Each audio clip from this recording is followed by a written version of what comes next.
ये आकाशवाणी का ग्वालियर केंद्र है। सुनिए कोविड-19 जागरूकता पर विशेष कार्यक्रम मन में है विश्वास।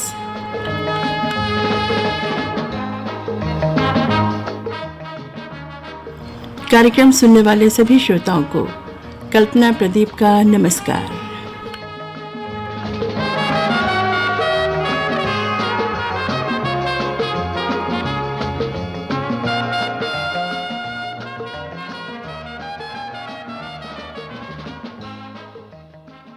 साथियों, हमारा आपका रिश्ता यानी आकाशवाणी और श्रोताओं का रिश्ता है ही प्रगाढ़। जैसे सूरज और रोशनी, चांद और चांदनी, फूल और खुशबू। तभी तो आकाशवाणी अपने उद्देश्य बहुजन हिताय बहुजन सुखाय में सदैव खरी उतरती है। आकाशवाणी की विश्वसनीयता उसकी पहचान है। और जब बात होती है आकाशवाणी से प्रसारित समाचारों की, तो उसका तो कोई सानी है ही नहीं। आपने सुना होगा वरिष्ठ समाचार वाचकों को, जिनकी आवाज आज भी जहन में घूमती रहती है, गूंजती रहती है। अशोक वाजपेयी, देवकी नंदन पांडे, रामानुज प्रसाद सिंह, पंचदेव पांडे, विनोद कश्यप, अखिल मित्तल, कृष्ण कुमार भार्गव, इंदु वाही, आशा निवेदी, संजय बैनर्जी आदि। इस समय हम आपकी मुलाकात करवा रहे हैं सेवानिवृत्त वरिष्ठ समाचार वाचक श्री पंचदेव पांडे जी से। श्रोताओं, इस समय लाइन पर हमारे साथ हैं सेवानिवृत्त समाचार वाचक श्री पंचदेव पांडे जी। सर, आकाशवाणी ग्वालियर की ओर से मैं कल्पना प्रदीप आपका बहुत बहुत स्वागत कर रही हूँ, हृदय से आपका अभिनंदन कर रही हूँ। तो नमस्कार। धन्यवाद, नमस्कार। और ये तो आप भी जानते हैं बहुत अच्छी तरीके से, और सब लोग जानते हैं कि समाचार की हमारे जीवन में कितनी अहम भूमिका है ना। हर पर भरोसा करता है, विश्वास करता है और उसी के आधार पर काम करता है। तो ये जो समाचार वाचक आप बने, तो आपको ऐसा क्यों लगा कि समाचार वाचक आपको बनेंगे तो एक खास रोल अदा कर पाएंगे? ये ऐसा है, पहले तो मैं उद्घोषक ही था।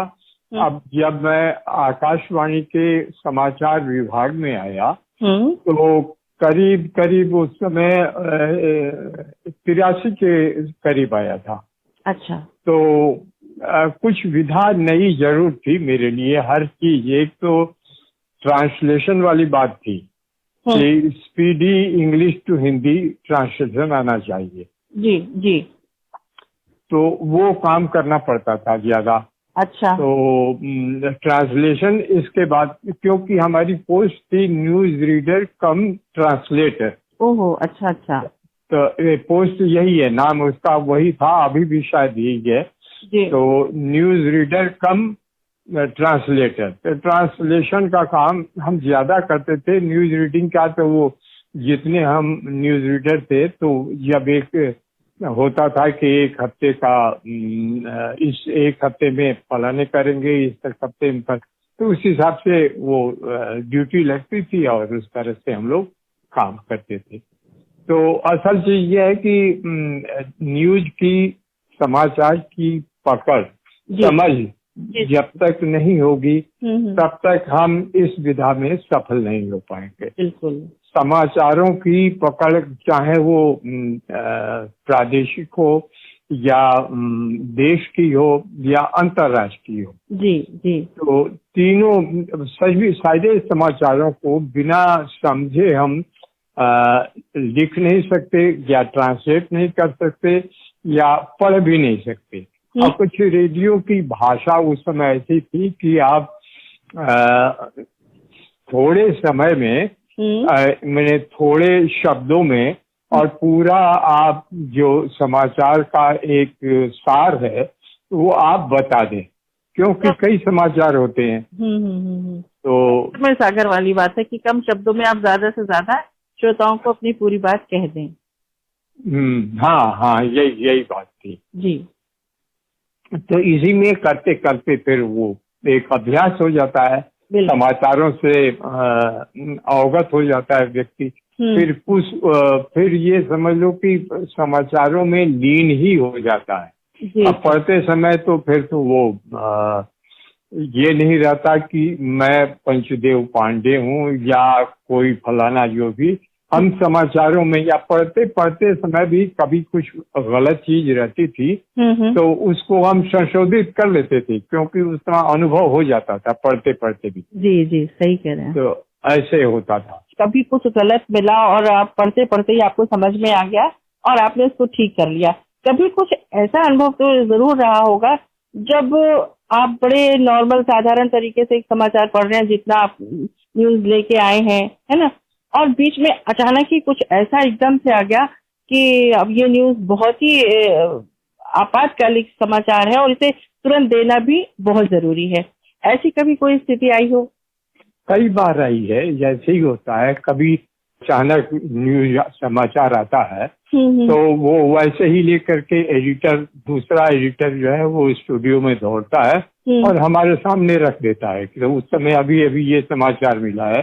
तो चूंकि समाचारों में हम घुले मिले रहते हैं तो एक अभ्यास रहता है, ज्ञान रहता है उस समाचार के आगे पीछे की घटनाओं का थोड़ा बहुत, तो उस अनुभव से हम पढ़ जाते थे आराम से। अच्छा, कुछ हम लोग है दरअसल समाचार स्टेनोग्राफर है, वो टाइप करता है, ट्रांसलेटर बोलता है, और टाइप करने में अब बोलने में कुछ कहीं विसंगतियां रह जाती हैं तो उसको चेक किया जाता है। चेक करने के बाद भी कुछ रह जाता है तो वो पढ़ते पढ़ते चूंकि ध्यान है कि ये गलत जा रहा है तो इसको कई बार हम लोग कहते हैं ना कि कृपया इसे फिर से सुन लीजिए। ठीक बात है। तो वो फिर रिपीट कर देते थे हम, पढ़ते समय ही ध्यान आ जाता था। जी, तो जितने भी समाचार आप पढ़ते हैं वो सब टाइप किए हुए होते हैं, हाथ से लिखे हुए नहीं होते कभी भी? हाँ, टाइप किए हुए। कभी कभी जब टाइपिस्ट मान लीजिए जल्दी में है, रश में है, तो वो हाथ से भी लिख कर भेज देते हैं। उसमें अच्छा, हमारी जो बुलेटिन होती है उस बुलेटिन में कई संशोधन भी हाथ से ही एडिटर करता है। अब पढ़ते समय मान लीजिए समाचार लंबा है और समय कम है तो वो एडिटर के ऊपर होता है। वो एडिटर का काम हम भी करते थे। तो एडिटर के ऊपर रहता है कि कहाँ तक पढ़ा और तुरंत अगली 4-5 लाइन के बाद अगले पर उंगली रख देता था, वहां से हम पढ़ना शुरू कर देते थे। तो ये अनुभव वाली बात होती है। एडिटर के रूप में उतना अनुभव होता था कि ये समाचार यहाँ तक आया, ये बीच का छोड़ दो, यहाँ तक कर लो तो पूरा हो जाएगा इसमें, ये होता था। कोई समाचार हम आकाशवाणी से सुन रहे हैं तो उस समय एक साथ 2-3 लोग काम कर रहे होते हैं। हाँ, सुनाई तो एक ही आवाज में देता है लेकिन वर्किंग जो होती है, काम 2-3 लोग मिलके कर रहे होते हैं हर न्यूज में। हाँ, सारा यूनिट है, सब काम कर रहे हैं, लेकिन एडिटर एक साथ में रहता है, वो न्यूज पढ़वाता है। अच्छा, वो जो देगा न्यूज बुलेटिन 15 मिनट की है तो उस 15 मिनट की बुलेटिन में उसको मालूम है कि कितना है। न्यूज तो कई लाइनों की होती है, ज्यादा भी होती है, तो हमें कौन कौन सा समाचार, पहले हेडलाइन के हिसाब से, हेडलाइन भी तो होती है ना शुरुआत में, तो उसको कौन कौन सा समाचार कितना रह गया, कितना देना है, उससे घड़ी सामने रहती है, उसके हिसाब से वो समायोजन करता रहता है। इसमें हेडलाइन में ही पहले ही आ जाती है सारे न्यूज में, लीड हेडलाइन कौन सी होगी, इसके बाद ये, इसके बाद ये, इसके बाद ये, इस तरह का। कभी ऐसा हुआ कि हाथों से लिख करके आपको मिला हो और आपको राइटिंग की कभी कोई प्रॉब्लम नहीं हुई कि आपको दूसरे का लिखा हुआ समझ में आ रहा है या नहीं आ रहा है? दरअसल हमारे साथ जो एडिटर होता है तो वो एडिटर, चाहे मैं भी एडिटर हूँ, तो हम लोग पढ़ते पढ़ते उस एडिटर की जो लिखावट है, हैंड राइटिंग है, उससे परिचित हो जाते हैं कि हालांकि वो हर आदमी नहीं पढ़ सकता, लेकिन हम चूंकि उस एडिटर की लिखावट से परिचित हो जाते हैं और समाचार से भी परिचित रहते हैं तो हम पढ़ जाते हैं। तो चाहे आप एडिटिंग करते हो या कोई और करता है तो इस बात का ख्याल तो सबको रहता ही है कि सबको आप ऐसा लिखें कि पढ़ने वाले को बिल्कुल भी दिक्कत ना हो, है ना? हाँ, वो मैं बता रहा हूँ ना कि हम लोग अभ्यस्त हो जाते हैं एडिटर की हैंड राइटिंग से भी। बिल्कुल। कभी कोई ऐसा वाकया आपको समय याद आ रहा हो जब वो, क्योंकि एक मन स्थिति इंसान की होती है, वो सामान्य तौर पर काम कर रहा है, और कभी कोई ऐसी स्थिति आपके सामने आई क्या, मानसिक तौर पे आप कभी विचलित हुए हो या आपने कभी आपको बहुत कुछ संभालना पड़ा हो? नहीं, ऐसी कोई स्थिति कभी कभी जैसे समाचार जब आया, दूसरा समाचार आया, रश न्यूज जिसको कहते हैं, तो वो आया, तो उसमें कोई दिक्कत, क्योंकि हम अवगत रहते हैं ना संदर्भ से, समाचार के संदर्भ से हम अवगत रहते हैं जी। तो उसका समाचार का डेवलपमेंट आगे कितना हुआ, कैसे हुआ, वो समाचार बढ़ता रहता है, घटनाएं आपस में, उसमें कई न्यूज फिर आती रहती है, कई समाचार आते रहते हैं, उसमें और घटनाएं जोड़ी जाती हैं, तो उस हिसाब से वो आता है, हम लोग पढ़ देते हैं। आपके जमाने में और आज के जमाने में आपको कैसा लगता है, कुछ फर्क महसूस होता है? वरिष्ठ समाचार वाचक रहे हैं और समय में बदलाव तो होता ही है, तो कुछ आपको फर्क महसूस होता है न्यूज में, समाचारों में? अब मुझे करीब मैं 97 यानी 97 में रिटायर हुआ था जी। तो रिटायर हुए इतने साल हो गए, तो स्टूडियो में अब कुछ थोड़ा बहुत, जैसे समाचारों में पहले तो 15 मिनट का समाचार हम जैसे एडिटर पढ़ाता था पढ़ देते थे जी। अब इसमें बाइट्स आती हैं, दूसरे जगह के संवाददाता अपना भेजते हैं, उनकी आवाज भी जाती है, तो ये प्रोडक्शन असिस्टेंट होता है, वो अपनी चलाता रहता है कि यहाँ पर ये आए, इस समाचार के बाद ये बाइट्स चलाने हैं, तो इस तरह से चलता रहता। अब ये डेवलपमेंट, मतलब संशोधन ये हुआ है, विकास ये हुआ है जी जी। ताकि वो समाचार कहाँ जहाँ का है वहाँ का एडिटर जो भेजा है संवाददाता, हम वहाँ की स्थिति से भी अवगत हो जाएं। बिल्कुल। ये श्रोताओं को अवगत करा दें। जी जी जी। समाचारों को लेकर के मैं विशेष रूप से आपसे ये कहना चाह रही थी कि हमारे श्रोता जो हमारे लिए बहुत महत्वपूर्ण होते हैं, उनके लिए आप क्या कहना चाहेंगे?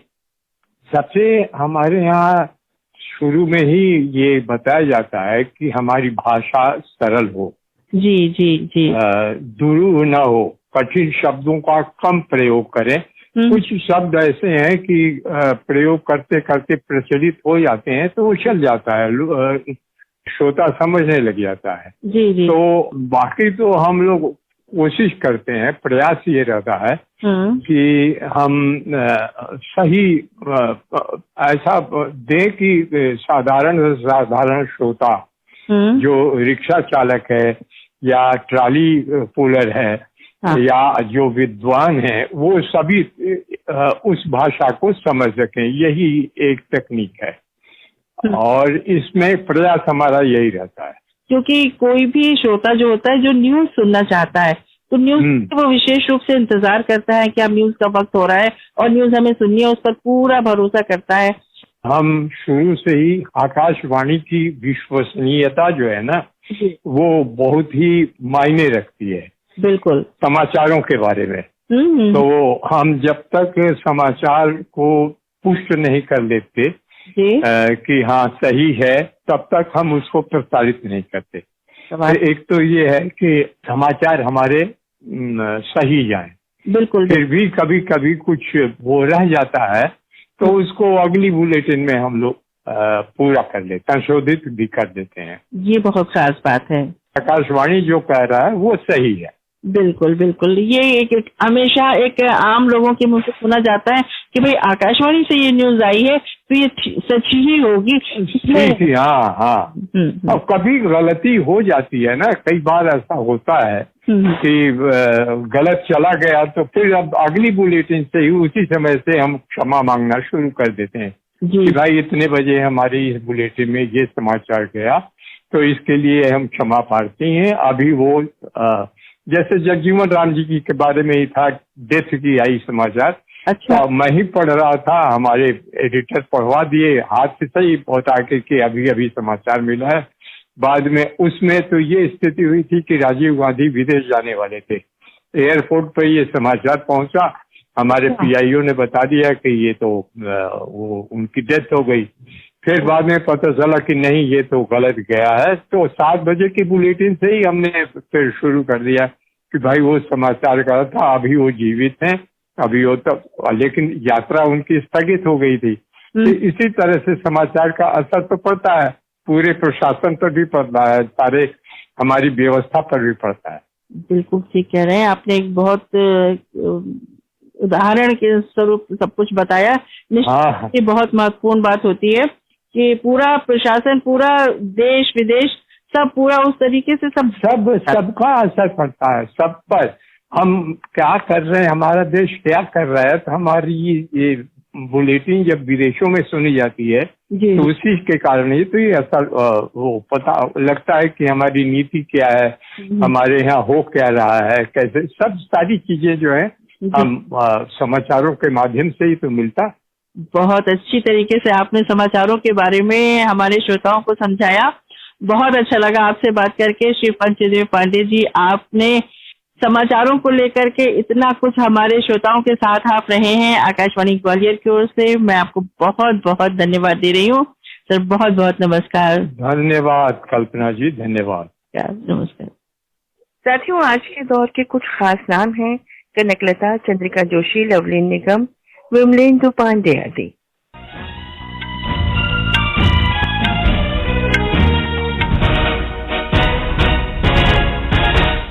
ये आकाशवाणी है। अब आप विमलेंदु पांडे से समाचार सुनिए। देश में कोविड मरीजों के कुल सक्रिय मामलों की तुलना में इस समय लगभग 3.5 गुना से अधिक लोग ठीक हो चुके हैं। स्वस्थ होने वालों की दर बढ़कर 76.3% हो गई है। अब तक किए गए एहतियाती उपायों से 24,67,000 से अधिक लोग इस संक्रमण से स्वस्थ हो चुके हैं। पिछले 24 घंटों में 63,000 से अधिक लोग इलाज के बाद ठीक हुए। ये है समाचार वाचक श्री विमलेंदु पांडे। आइए इनसे जानते हैं आज के इस दौर में समाचार श्रोताओं तक कैसे पहुंच पाते हैं। तो इस वक्त लाइन पर हमारे साथ हैं हमारे वर्तमान समाचार वाचक श्री विमलेंदु पांडे जी, जिनके समाचार आप बराबर सुनते हैं और पूरा भरोसा रखते हैं, पूरा भरोसा करते हैं, विश्वास करते हैं और उसके आधार पर अपना काम भी करते हैं।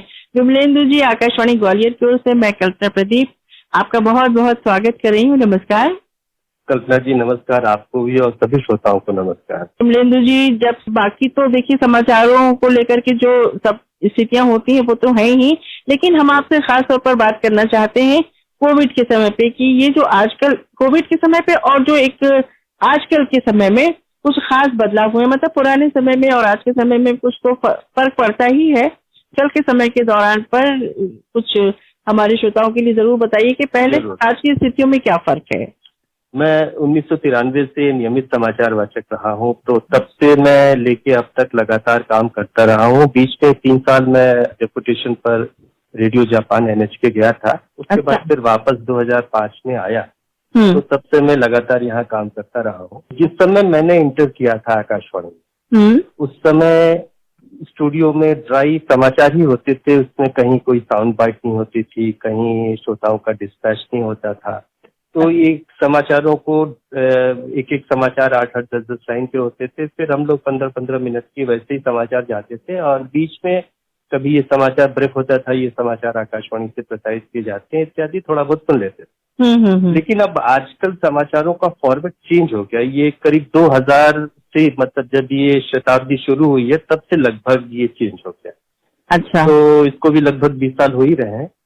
तो उस समय जिस समय इंट्रोड्यूस हुआ था उस समय इसका नाम रखा था न्यू फॉर्मेट। अच्छा। हाँ, NF हम लोग इसको मतलब कहते थे शुरू से। तो NF का एक अलग से संपादक रखा गया।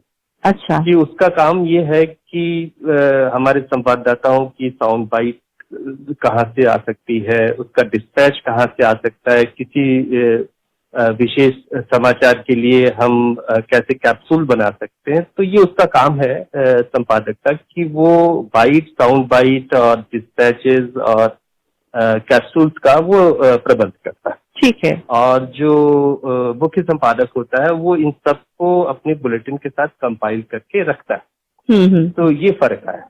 तो उस समय तो केवल फेडरल न्यूज रीडर के हाथ में होता था, तो वो उसने जैसे ही रेड लाइट स्टूडियो में मिली और ये आकाशवाणी है करके हम बुलेटिन शुरू करते थे। ठीक बात है।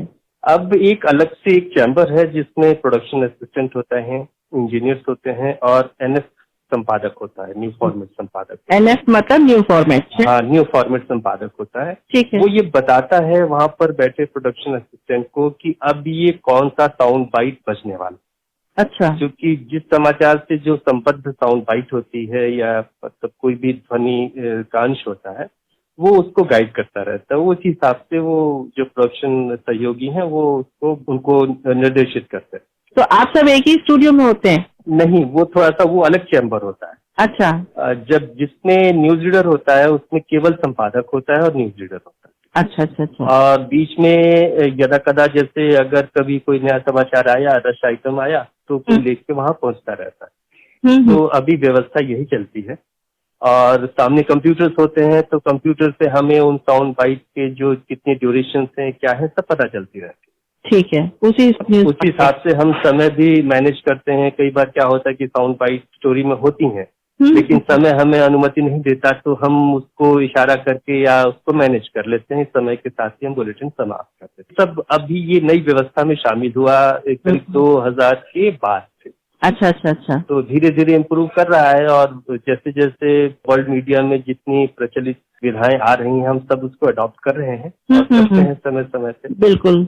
और अब रही कोविड की बात, तो कोविड से देखिए सामान्य लोगों में भय तो है, लेकिन भय के साथ हमें जीना भी सीखना चाहिए। भय के दबाव में नहीं जीना चाहिए। से उबर की इसकी सावधानियां हम बरतते हैं। पूरा एसओपी है कि हम जैसे स्टूडियो में अंदर प्रवेश करते हैं, सामने सैनिटाइजर होता है, सारी चीजें होती हैं। जहां बैठते हैं उसका पूरा विसंक्रमित किया जाता है। सारी चीजों को नियमित रूप से ये काम होते रहते हैं। और यही वजह है कि हम सभी लोग अभी तक सुरक्षित रहे हैं कोरोना।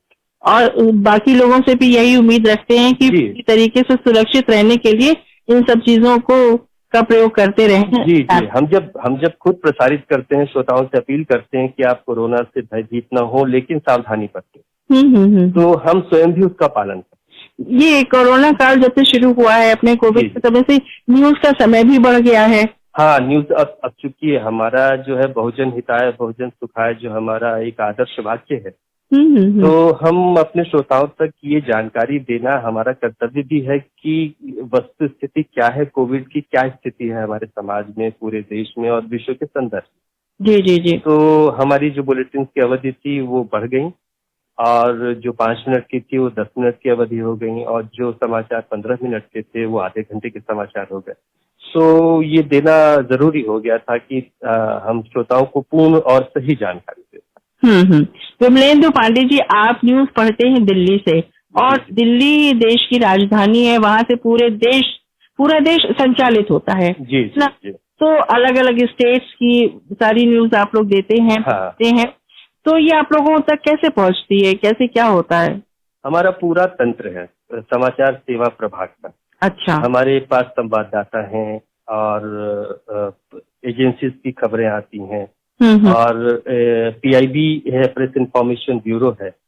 वो उसके जरिए जितने भी समाचार हैं हमारे यहाँ, मूल काम तो देखिए हमें श्रोताओं को सही और पुष्ट समाचार पहुंचाने का है, और सरकार की कल्याण योजनाओं को जनता के ग्रासरूट लेवल तक पहुंचाना है। जो भी सरकारी योजनाएं हैं, हम उनको सही परिप्रेक्ष्य में निचले स्तर तक पहुंचाएं, ग्रामीण के अत्यंत पिछड़ा व्यक्ति है उस तक पहुंचाएं, ताकि वो सरकारी योजनाएं, उनके कल्याणकारी योजनाएं सफल। बिल्कुल, कि जो व्यक्ति पढ़ा है वो तो है ही, लेकिन जो जिसने ज्यादा पढ़ाई नहीं भी की है, में है या बुजुर्ग हैं जो नहीं समझ सकते हैं, तो समाचार कुछ इस तरीके से आए कि हर किसी को समझ में आए, और समझ जाए कि ये मुद्दा क्या है, किस विषय पर बात हो रही है।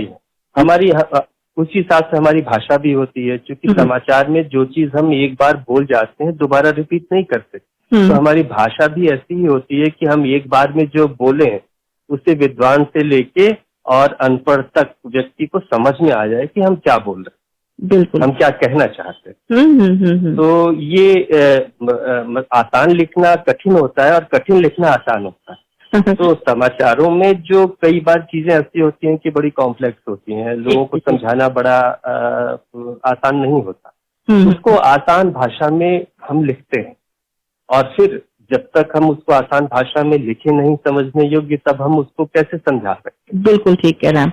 कोविड समय में आपका खास रोल हम जानना चाहेंगे कि कोविड के समय में आपने किस तरीके से लोगों को मानसिक तौर पर सामान्य रखने की कोशिश तो जरूर की होगी, किस तरीके? शुरू में देखिए, जब कोविड आया तो साइकोलॉजिकल रूप से सभी डरे हुए थे, भयंकर रूप से। लेकिन हम सब जितने भी हमारे यूनिट में जितने भी सहयोगी इन्हें प्रण किया कि जब तक हमें कोविड नहीं हो जाएगा हम ऑफिस आना नहीं छोड़ेंगे। ठीक है। तो हम सभी एकदम उसके लिए अपने छुट्टी के लिए कभी कोई एप्लीकेशन नहीं दिया, कोई चीजें नहीं की। अगर अन्य सरकारी विभागों की तरह हमें भी एक दिन आने की छूट मिल सकती थी नियमतः, लेकिन हमारे सारे सहयोगियों ने मिलकर सबने कहा कि नहीं, ऐसे काल में यही तो अवसर है देश की सेवा करने का। बहुत ठीक, बहुत ठीक। तो ये इसका हम लोगों ने दृढ़ता से पूरा पालन किया। जी जी। और यही वजह है कि इस तरीके से न्यूज आप लोगों ने प्रसारित की कि लोगों का मानसिक संतुलन बना रहा और उस तरीके से सभी लोगों ने काम करने की कोशिश की। बेशक बहुत से लोग ऐसे होते हैं जो जान करके भी कुछ ऐसे काम कर जाते हैं जो उन्हें नहीं करने चाहिए। मास्क लगाना है, सोशल डिस्टेंसिंग का पालन करना है, नहीं करते, लेकिन वो जानते हैं। ऐसा नहीं कि वो जानते नहीं, वो जानते हैं फिर भी। लेकिन एक आदत बनाने की बात है। जब कोई व्यक्ति जानते हैं तो बहुत कुछ है, सब व्यक्ति बहुत सारी चीजें जानते हैं, लेकिन उन्हें व्यवहार में अपना बहुत कम लोग पाते हैं। तो एक आदत बनाने वाली बात होती है कि जब एक बार आदत सी बन जाती है तो वो चीजें फिर वो सहज होने लगती है। विमलेंद्र जी, चलते चलते हमारे श्रोताओं से आप कुछ खास अपनी तरफ से कहना चाहते हो, कुछ आपके मन में हो? एक बात मैं मतलब कहना चाहूंगा कि जितने भी मीडिया ग्रुप्स हैं इन सबके अपने अपने एजेंडे हो सकते हैं, लेकिन आकाशवाणी का एक ही एजेंडा है, बहुजन हिताय बहुजन सुखाय। बहुत बड़ी बात आपने कही है, बहुत सही बात कही है, और आकाशवाणी का उद्देश्य ही यही है। विमलेंदु पांडे जी, आप एक समाचार वाचक हैं, अपनी समाचारों से लोगों को पूरी तरीके से हर तरीके की स्थिति से अवगत कराते हैं, बहुत नेक काम कर रहे हैं। मैं आकाशवाणी ग्वालियर की ओर से आपका बहुत बहुत शुक्रिया अदा कर रही हूँ सर। बहुत बहुत नमस्कार। बहुत अच्छा लगा आपसे बात करके और बहुत सारी चीजों को जानकर। धन्यवाद कल्पना जी, श्रोताओं को भी बहुत बहुत धन्यवाद। नमस्कार। नमस्कार।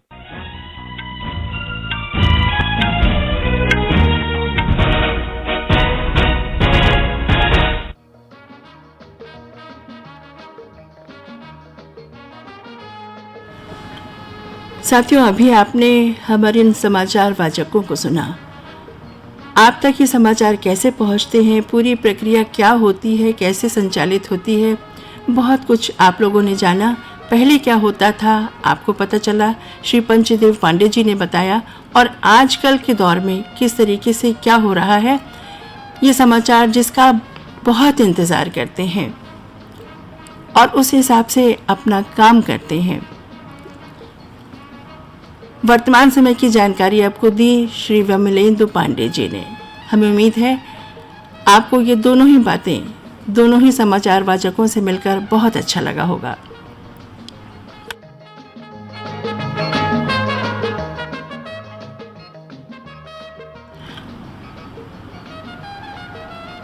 अभी आप सुन रहे थे कोविड-19 जागरूकता पर हमारा ये विशेष कार्यक्रम मन में है विश्वास।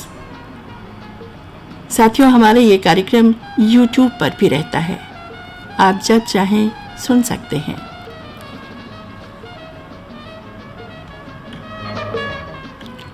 और अब कार्यक्रम समाप्त करने की कल्पना प्रदीप को इजाजत दीजिए। नमस्कार।